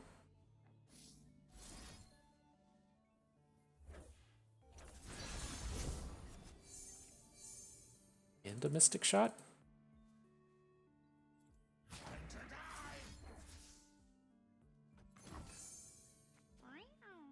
Okay. So he gets 1 mana out of it. I think the important thing there is keeping him away from 6, right? If he doesn't have 6 mana, he can't play his big activator spells, and it's going to take him a little bit longer to go and pop off. Now we can drop Draven. Is this who we want to be? Probably need that spinning axe. Could have looked to play the Risen Rider, but I don't think she's quite where we want to be. nothing's more exciting than an unsolved Yeah, mystery. and I fully expect Draven to get Mystic Shot here. It doesn't add up. Archivist is pretty strong against what we're doing. Oh. Nice.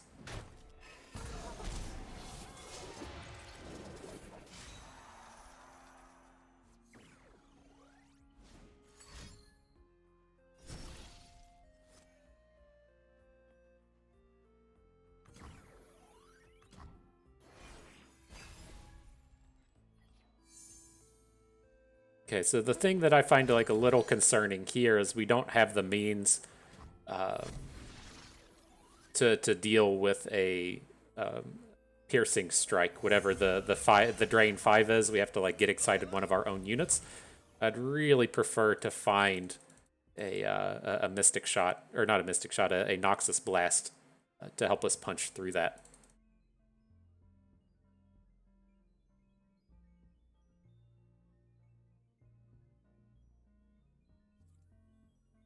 Here,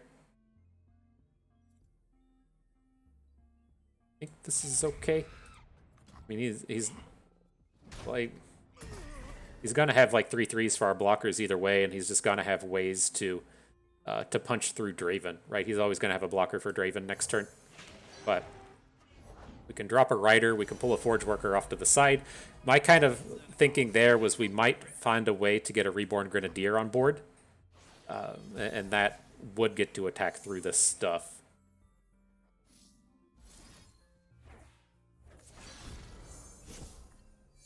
Nox and Fervor was a big ad. So do we want to play this slow now and try to get our Poros on board? I think I'm actually excited about that. So let's do that. Let's get excited with the Poros. You shouldn't have great ways to try and manage these things. Get to punch in the little damages, and then we'll still have the Piercing Darkness protection. Just gonna let the Shock Blast happen. Right, we're on the Poros plus Burn plan at this point. Well, we should have a unit to sacrifice. So let's get our little bros in there. get some of that Poro damage in. So we've got 10 in hand plus 2 spinning axes. And so if he does go heavy into like dropping a Piercing Light or Piercing Darkness, whatever that thing's called, we should be in pretty decent shape. Production Surge is scary because he can make elusives, but let's see. Let's see what happens. That was good.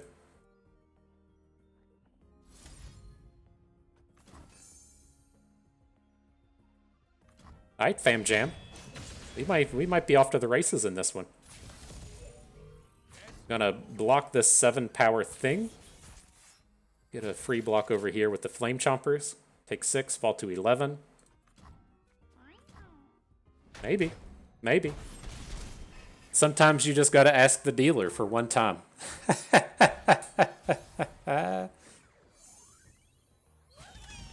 Say, yo dealer, one time. Hit me with the good stuff.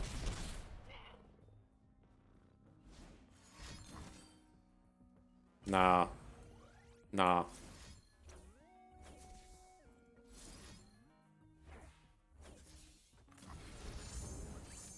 Laser beam. Bust, bringing down the victories. Bringing it in when no one thought it was possible. I didn't think it was possible. I thought we were done there. I thought the day was donezo's, but our trial is not over. The Shadow Hunter does not get to beat our Illaoi 4 times in a row. All right, into the final battle. Let's just like give this a 30-second pause and not try and queue into that guy again. And so, if he gets to queue into someone else, absolutely, that's just a nightmare lineup for us. Let's skip that one over and see if we can't ruin someone else's day in the final battle here. All right, so I ate a bowl of broccoli, took a piss. Now we're ready for battle. We're getting away from that guy. And okay, this is a fairly similar situation, but we have to just ban Ahri Bard here. I'm not as afraid of Aphelios Fizz as I am of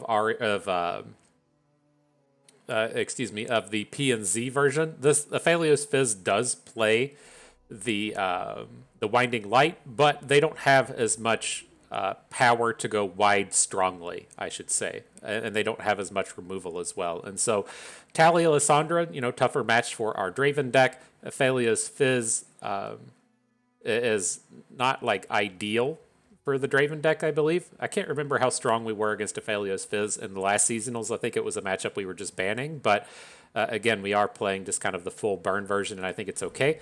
But the Ahri Bard matchup tends to be a bit of a nightmare. Okay, so let's bring in the scouts a couple of times. Not scouts, the Poppy Bard a couple of times. I think it should line up against both of these decks well. And I'm curious if he just kind of like brings out the Talia Lissandra first. I think it is the deck I would rather play twice though. I don't know. I have like the ultimate confidence in the Draven deck, and I have like a little bit less so in terms of these other two. But I'm not a fan of the suppressor here. I think we need to just get rid of everything.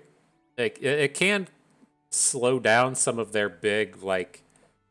I mean, maybe we do just hang on to it. I want to have a 2-drop here. I think the ultimate concern is like we mulligan and miss, but it's not really the 2-drop I'm looking for.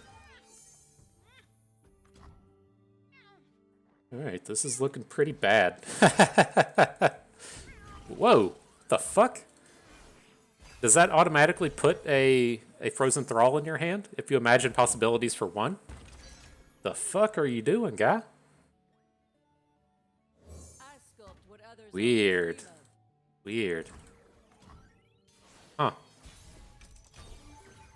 I wonder if that was just like a misclick or something.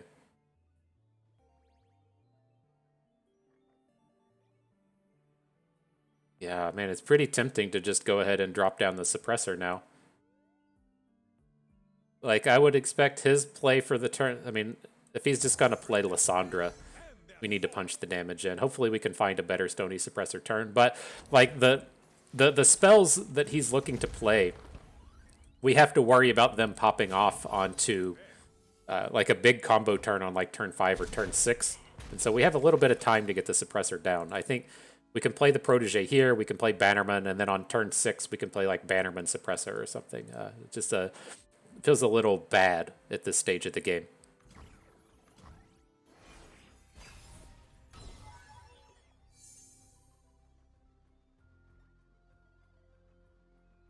I think we do want to start. Well, I mean, wow, it's like it's like he doesn't even have like Frozen Thralls at this point. I'm really kind of bamboozled at like I want to build up a degree of value, but like it doesn't feel like Bard is the way to go there.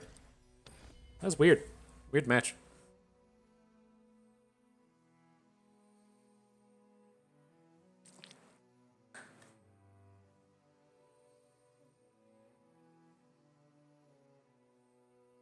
But yeah, well, he decides. I'm curious if he just went like AFK or gave up or quit or something. But the Ahri Bard matchup is kind of scary if we can pull it in here, right? You had really bad space for both Draven Sion and Illaoi Jarvan. Not something I really want to play with. Where if you look up here at the top right, we at least have better matchups against Talia Lissandra, even though the Draven or the burn matchup isn't very good. Okay. I'd like to find like a little bit more. Maybe we just get rid of Draven and hang on to the Baboon. Let's see. We're on the evens. Let's just stick with the Fallen Rider. Look for more and more aggression. Didn't find it. Was looking for like a Poro Cannon or a 1-drop. Something to get this upgraded into the second turn. But that was a really non-ideal mulligan, shipping away some of our cheaper plays and then picking up Decimate, Sion, Decimate. Ugh.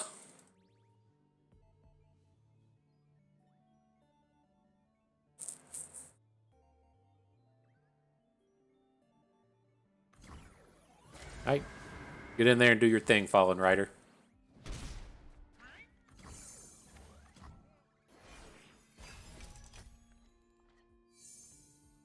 Ugh. Just got fuck all to do. Does he attack? If he attacks, it's not like horrible, and that we can survival skills into this, but yeah. Okay.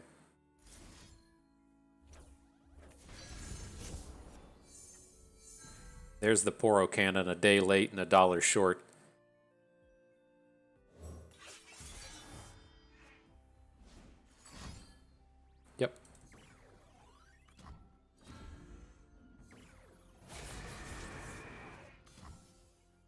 So he's going to block the big boy. We get in for 3. This is just a disaster. You can't be passing on turn 4 doing nothing. I felt like that was like kind of okay. And that if he gets like aggressive with his dude and we get a block and we get to get some shutdowns in there, it's not that bad. But this is just disaster mode from every angle now.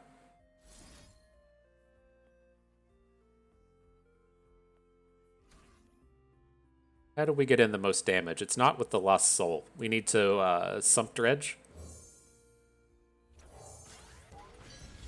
Get him out of here. Now we can discard something to the Poro Cannon. I'm looking to just... I think we just discard the Twin Blade Revenant. We're just never going to use it. I'm kind of thinking of like a world to where we're able to give like a big unit overwhelm through Sion. Really? This guy's tapped out.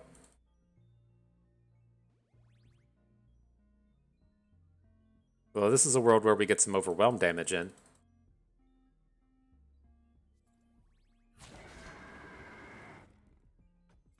Okay.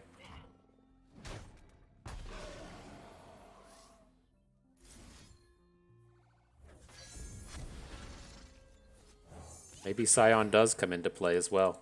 You can play him on the next turn if that's what we need to do.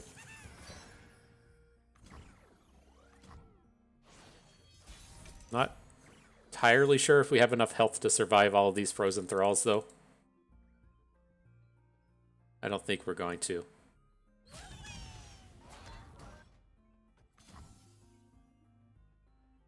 Right, these are doubled up. They have the combo attached to them. The promising future on both.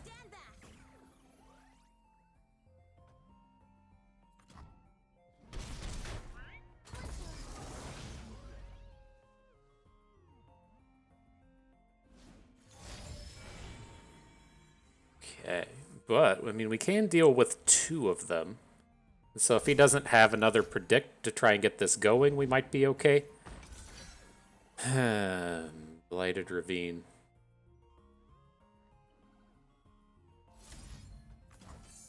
This will take him to 15. And I think just like where we're at now.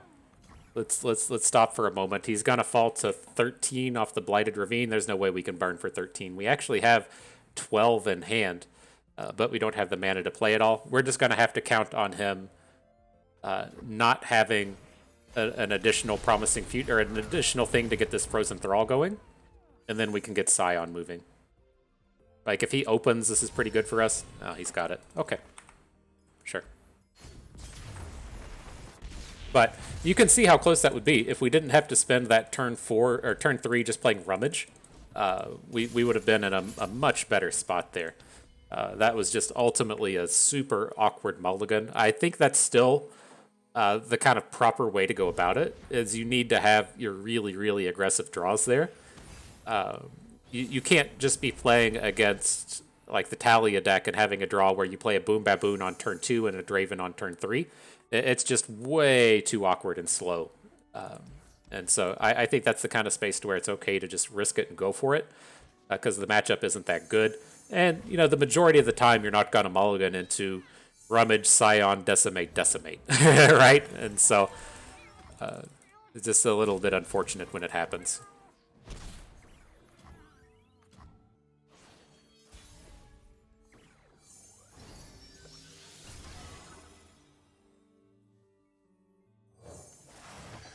I'm going to bring the Fallen Rider, see if we can't get in on a 3-attack unit.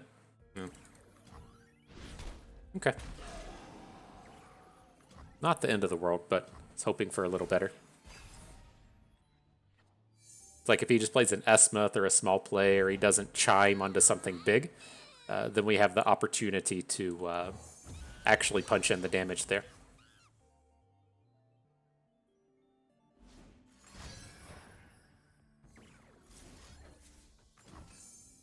All right, well, Pokey Stick number 2 out of the way.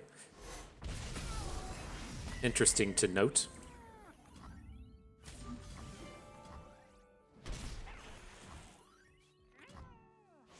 But we haven't gotten any damage in at this point. It's always a bit of a bummer.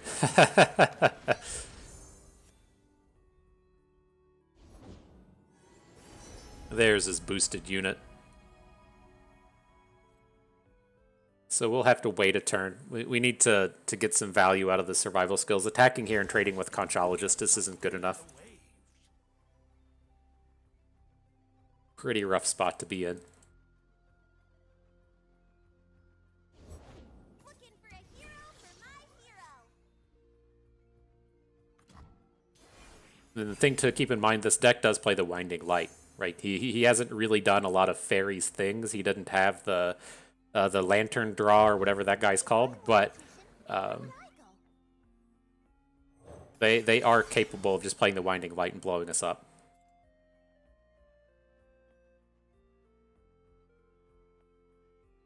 But really need to get a good survival skills this turn.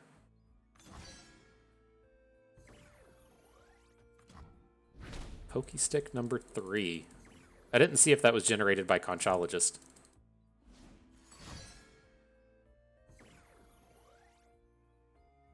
Now our survival skills is fucked. We should have played it last turn, or on the previous one. This one's on us. We're gonna get fucked this game because our survival skills is not saving a unit. We'll see if he still attacks. Like I imagine he probably does, but ooh, that was juicy.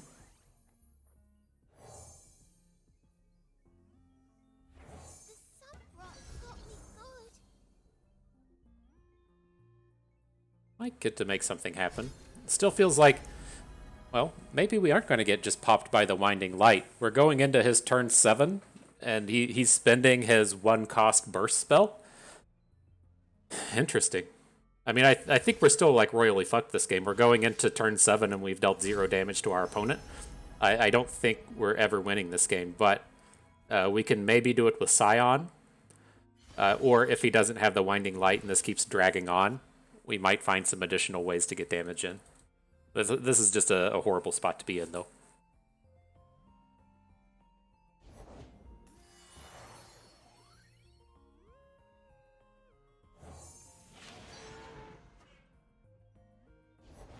Got the book. Let's start our search. Alright, no attacks.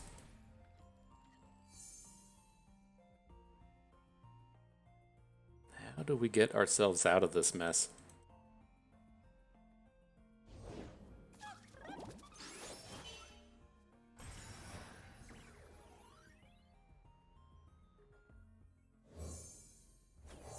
Alright, well here's where I'm going with it. I feel like we need to just get Fearsomes down, and then we can try and hook some of these 3-attack units out of combat. And so the Reborn Grenadier is not going to do anything this turn, whatever. The idea is that we're trying to get like the Revenant and the Risen Rider actually into combat.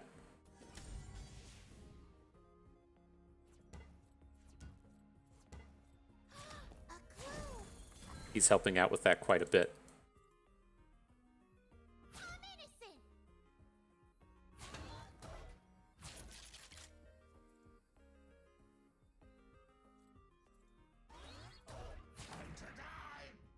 So we're taking a 10-piece nugget here, but our plan is starting to come to fruition.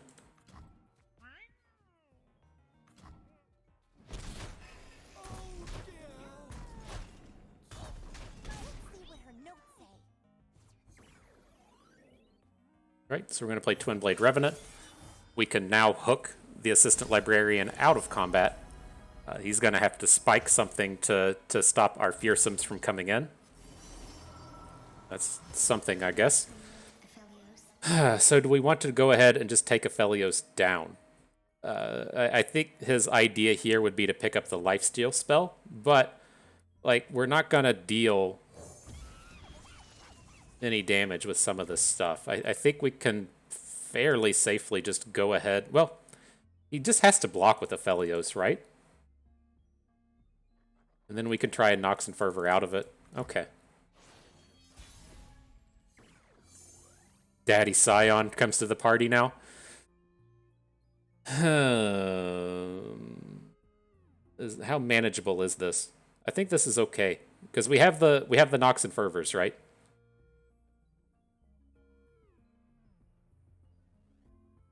I feel like he's probably picked up the Aphelios weapon. Like, where do we get if we just open? I don't think... We can't go into next turn, though, right? He's got... Dum Dum there. He's got the elusive Dum Dum there.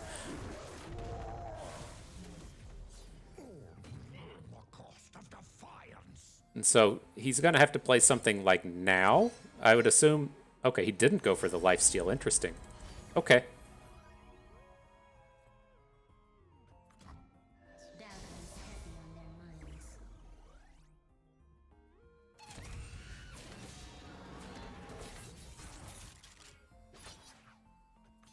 I was fully expecting the lifesteal weapon to come out of this, but yeah, we're in kind of the same spot as to whether or not we opened. The downside here is we can't play Decimate, right? We can't play Decimate this turn, but we did get to chunk in this 4 damage.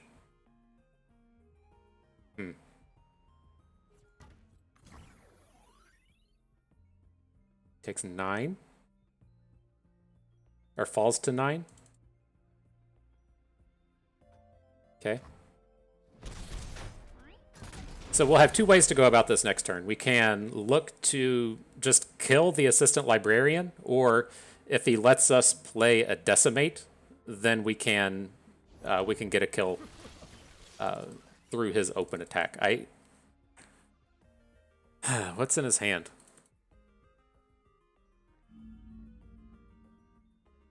Crescendum and Owl. My ultimate concern here is, let's see, let's do some math. I know we're so bad at that, but we've got 5, this is 11, 6 and 5 is 11, 12, 13. We're going to be 1 mana short of playing everything next turn. So I think we have to just go ahead and Mystic Shot face. The downside with this is we can no longer kill his Assistant Librarian. If we may be able to get out of it, but we can't kill it through with like a Pale Cascade.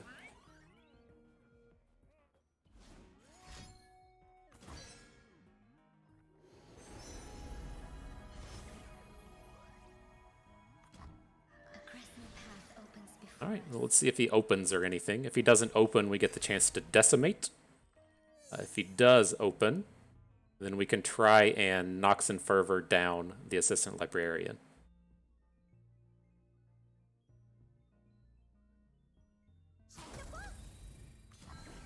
Ooh, okay, it's at exactly 6.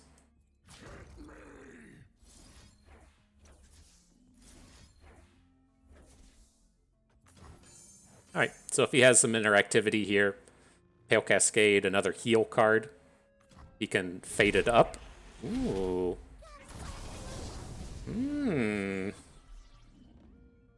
Interesting. Here comes the combat. Uh-oh. Uh-oh. Whew.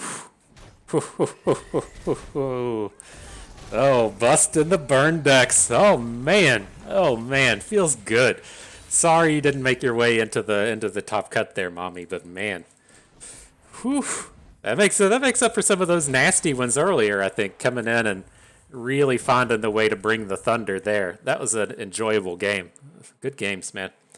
So, those runs were good. It gave us, a little bit of something to think about. One of the things I was kind of considering before we jumped into this set of battles was with the Illaoi Jarvan and adding in Make It Rains. I think that's a place that I'm kind of leaning more and more towards. I think I'm going to have to say, okay, we're going to have to play against Aphelios more than we want to. And I don't expect to see too much of the Aphelios being the fairy version, the Aphelios version. It's hard to separate the wording on that. But I think that the big problem and issues we're running into those style of decks is solved a little bit with Make It Rain. And it also helps a little bit in terms of playing against Heimerdinger Jace. And so the space I kind of think that we're going to find ourselves in is, hopefully we don't have to run into really nasty matchups like that. That last one was kind of acceptable. I feel like we had reasonable shots at the various matchups and spots that we needed to, but I think I'm going to have to look more and more towards the Make It Rain plan. I don't feel like I'm so scared now that I feel like we need to switch to playing like Poppy Taric instead of Poppy Bard and then playing like Bard Illaoi or something. I don't think we need to go down that path. I think I'm very happy with Draven Sion. The Illaoi Jarvan, I was kind of like wanting just a little bit more overwhelm. There's no way to get it, but I was also wanting the Make It Rains as a way to just kind of clear out your opponent's early game boards. And then in Poppy Bard, I'm kind of considering dropping in a Poppy for a single copy of Galio. I think I'm kind of on board with adding Galio in. As we have to like stop and consider, well, we're probably going to have to play some more of these mid-rangey style matchups. And so that's where I'm kind of like leaning after this set of battles. Like the Illaoi Jarvan certainly feels like the weak link, especially as you like take a peek at the matchup table here. Like I'll try and highlight it a bit. Like if you see like, are we on fill color? I can go. I was trying to turn it black. It's not happening. But here in the ban section with this big like red glut of Illaoi Jarvan, that's something definitely to worry about. But I think at the end of the day, where we might have to like reconsider things are the angle here for this line is if we're going to have to play against Heimerdinger, Jace, and a Twisted Fate deck with some degree of commonality, I feel a little bit better with our Poppy Bard deck having Stony Suppressors in it. But I need to think of something a little bit more for the Heimerdinger, Jace, Twisted Fate, Annie matchup in terms of Illaoi Jarvan. And I think Make It Rain helps there a little bit. Gives you an answer to the Forge Chiefs, gives you some answers to turrets if they haven't hit the +1/+1 thing. And it lets you kind of clean up some boards otherwise. And so that's not ideal. I have to like marinate on that a little bit more. But yeah, these black bars are the things that worry me the most. But, kind of at the end of the day, playing 9 rounds of seasonals, we're going to have to get a bit lucky. And so maybe we only have to play against that matchup like once or twice, and we just get lucky in one and lose the other, and then win all the other matches throughout the day or something. I don't know. I don't have a complete answer to that, but it's just like there's so much variety in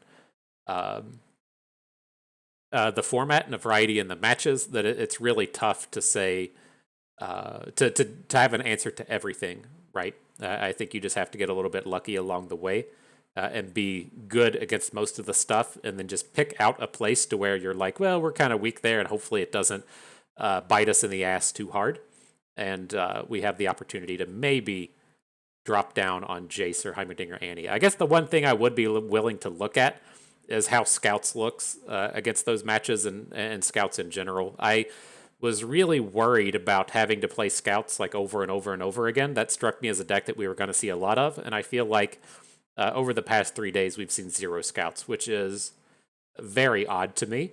But I still can't like determine if it's a matter of like the meta changes so slowly in this game that people just haven't realized how good the Zap Sprayfin Inspired Light Scouts is, or if they're all just going to wait until next week once someone on Mastering Runeterra posts the lineup and say, oh, well, these are kind of okay. Maybe I'll just take this lineup and run with it.